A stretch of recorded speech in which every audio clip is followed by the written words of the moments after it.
Hi, I'm Pete, and welcome to Just a Few Acres Farm. As you remember, my Farmall 656 had a bad axle seal. My parts have come in, and I'm ready to reassemble things and get her back running. Before I get into this, I want to show you what kind of bearing is right in there. It's one of these. And the bearing comes in two pieces. This is the cup, and this is the cone. Some people call these taper bearings as well. And what I was talking about in the last video is when you preload this, it puts this in the right relationship with the cone. It puts the inside and the outside in the right relationship. Not too tight, not too loose. So you get good movement without play and without too much friction. Having shown you that, you can identify the parts in here. This is the bearing cone, these two pieces that you see here on the inside. This is the cage that holds the roller bearings in here, and this is the inside race, and this is that separate piece, the bearing cup, which is fitted into the housing. So this piece and this are separate. This piece can slide in and out to preload the bearing. Here's my axle cap, and it doesn't have seal in it. I took the old seal out, and here are my shims. Everything's been cleaned up. I'm going to preload this bearing by the book. So first we put this on. Oops, goes this way up. Put two opposite bolts in. This is an inch-pound torque wrench. Different from foot-pounds. There's 12 inch-pounds in a foot-pound. While rotating the axle best I can, I'm going to torque these down to 100 inch-pounds alternately.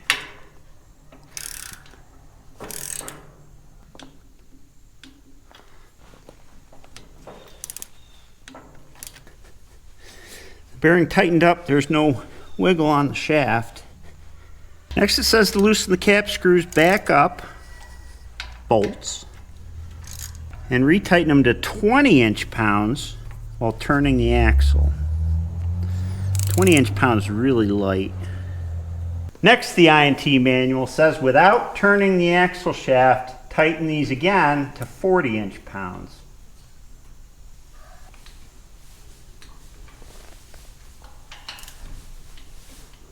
We're there. Then take a set of feeler gauges and find out what the gap is between this cap and the plate here where you put in the bolts. See that gap right there? We're getting close. I got to use two feeler gauges at once and then add them together. We'll go a little thinner.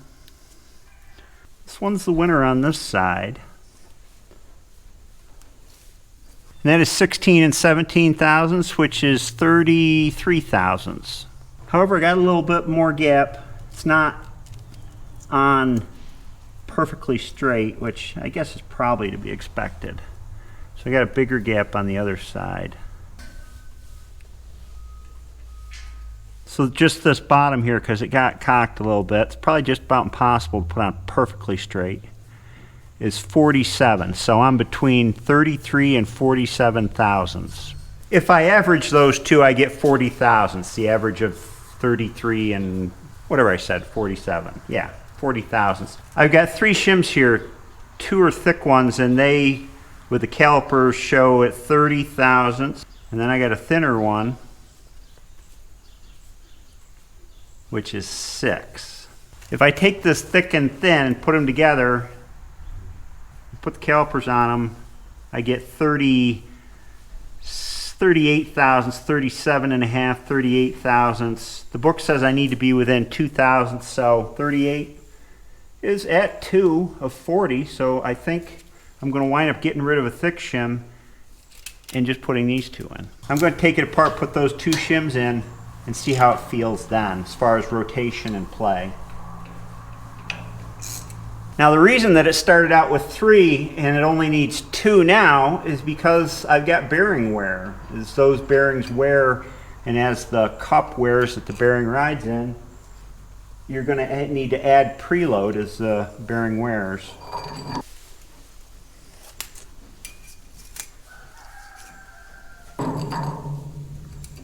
And as the bearing wears, it's going to loosen up, and that can contribute to seal failure, which is one of the reasons I wanted to do a careful check of the bearings when I replace the seal. Otherwise, the seal's just going to leak again when you put it back together with a new seal.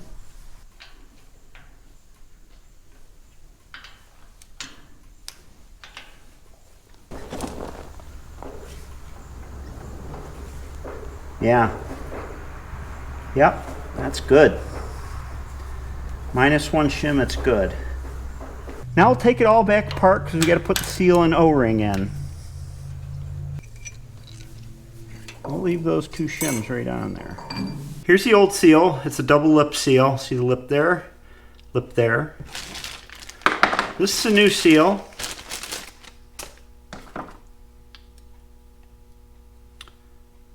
These reverse ones, and especially large ones like this, are always kind of a pain to drive. I'm going to use a piece of wood on this one. The secret is just to get them in evenly. I don't have a set of seal drivers. I need to get one of these days.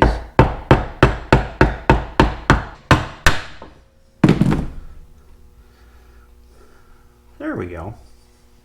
It's a new day. I had problems last night, so I decided it was best to sleep on it. Here's problem number 1. This bolt hole is stripped badly. See? Stripped. See how worn the threads are in there compared to this one? Hope you can see that. It's been stripped for a while. That may have contributed to why the seal was leaking in the first place if the cap wasn't seated down squarely, properly. So that's job number 1 to fix. What I have here is a heel coil kit to rethread the hole back to 3/8 inch course. And the heel coil kit comes with a special tap. I'm going to tap the hole with it, put threads in the hole for the heel coil. Thread tapping done. Clean out the hole. This is the heel coil thread insert, which makes new threads, and its outside goes in the threads that I just made, and the inside are the proper threads for the bolt. Tool fits on like that under this little cross piece.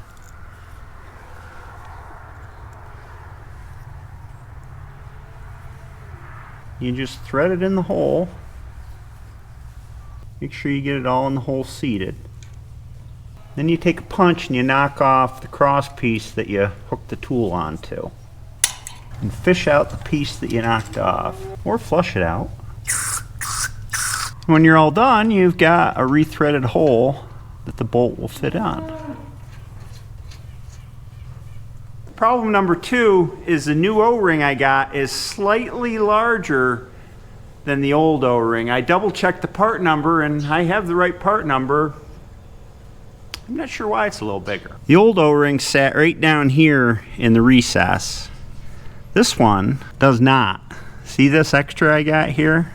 But I have a trick to fix this. It involves stealing Hillary's hairdryer. And why an aluminum baking pan? Well, why not? Well, that didn't work all that great. First I tried heating up the new O-ring to shrink it. Didn't do anything. Then I tried boiling it in water, which these are things I've read that shrink O-rings. That worked a little bit. And then I stumbled upon a how-to to restore an old O-ring, and this O-ring was triangular shaped, this old O-ring, and I heated up some olive oil on the stove to the right temperature. You want to be able to put the O-ring in and not have it bubble. Then the oil's too hot, but I got it to the right temperature, put the O-ring in it, turned the oil off heat, and let it sit for a half an hour, and it mostly returned the old O-ring to its original shape. It was triangular. Now it's pretty much circular. I have one more thing that I'm going to try, and then we'll make a choice.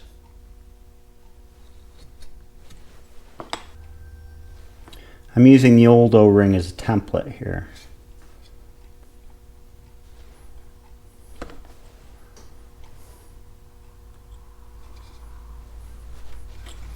Put just a whisker of super glue on there.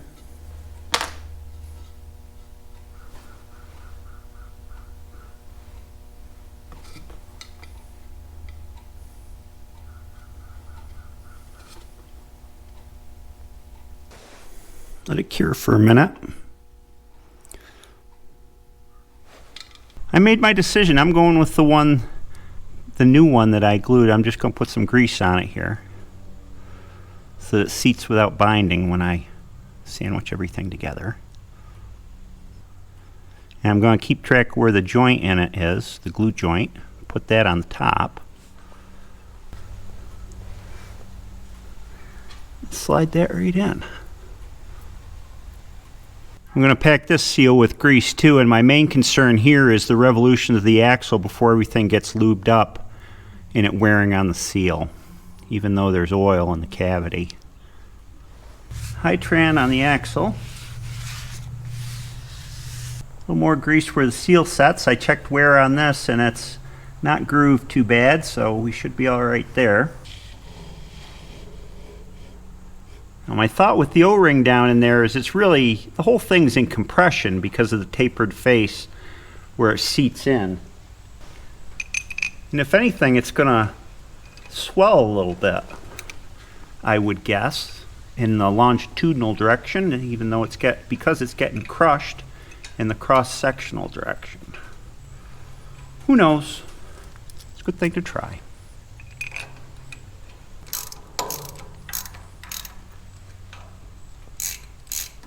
New bolts in here just to counter any potential thread wear on the old ones. I'm going to torque them to 30 foot-pounds or about 370 inch-pounds.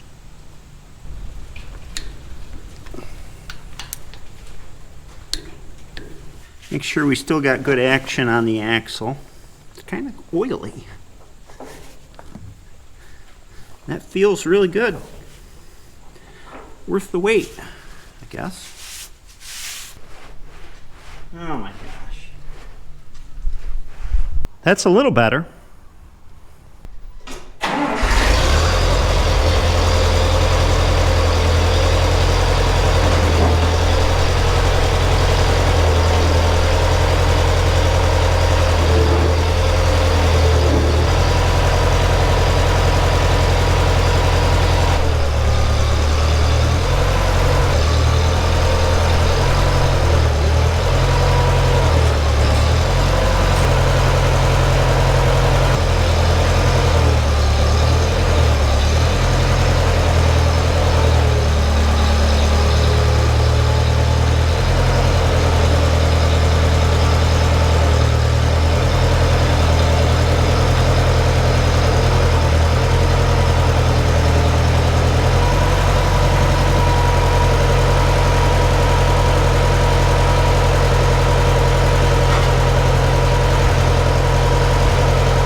It took a little bit of jockeying around, but I got the wheel in the right spot, and now I just got to put the clamps back on, grease the bolts.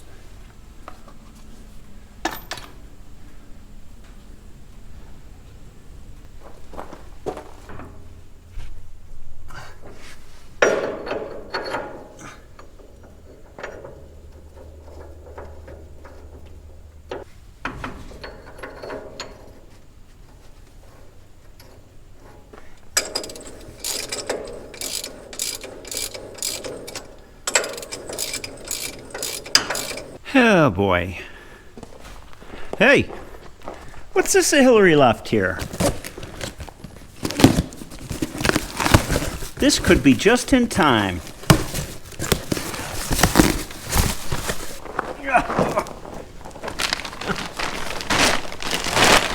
This impact wrench of mine was made before they had all the original problems with the triggers. I checked that out before I sent it in. But they replaced a whole bunch of stuff. Electronics assembly, front housing assembly with bushing, tight C sticking, rotor end cap assembly, tight C sticking, 1/2 inch square anvil assembly, tight C sticking, front housing washer, tight C sticking. No charge. I hope it works.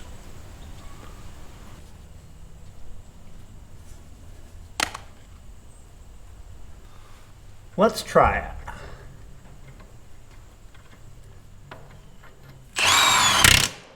Uh-huh. Uh-huh.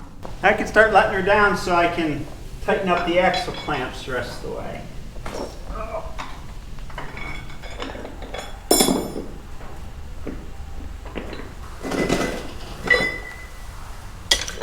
I finished tightening these the old-fashioned way.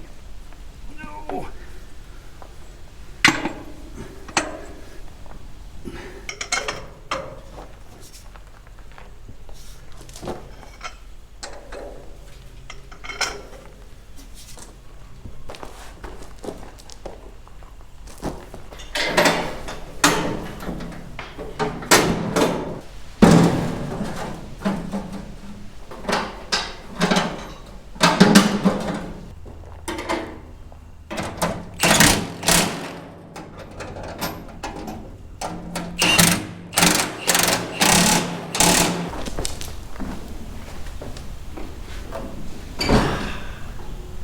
This is moment of truth.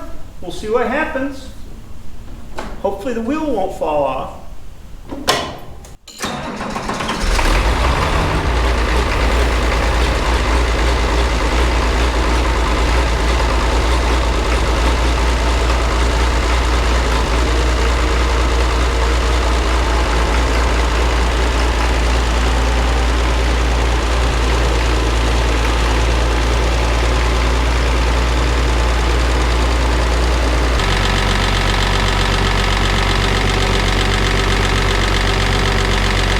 I topped off this fluid, but you gotta check it when it's running.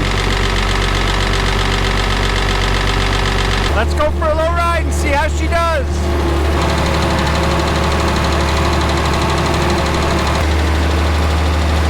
High range.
Dry.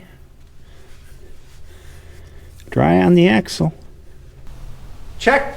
Cross that job off the list. I found that working with old tractors, things rarely go according to plan. It's rarely a matter of just swapping out a worn part for a new part. There's always unexpected things along the way, and I guess always an opportunity to learn something new. Hopefully my axle will stay leak-free. We'll see. Now it's on to the H belly pump. I got the parts for that today. I hope you enjoyed this video, and I'll see you next time.